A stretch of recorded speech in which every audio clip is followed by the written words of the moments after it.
Kami sa una, among tatay mananagat.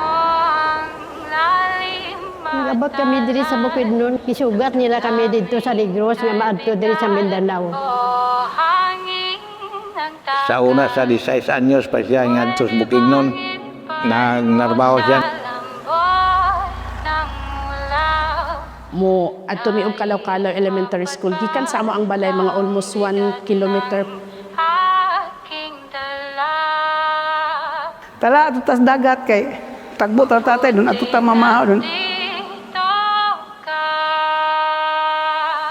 Puli-puli limig kuyog aron pud ba nga na among panginabuhi. Kay pobre gud mi sa among kagikan.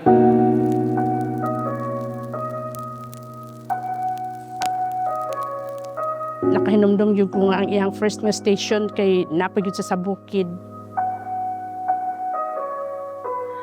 Buhangin ang dagat. So muna nga pag first jud nila nga ani diri nakayuta gidayon sila.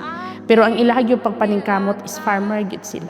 Lalim na bumakal sa buhangin ang dagat. Uyog mi sa among amahan kay managat na among amahan. Balik mo lang sa aking tinahan. Adlaw magabi tatay managat kay kanang among kamanghuran kay gigatas man na. Ng aking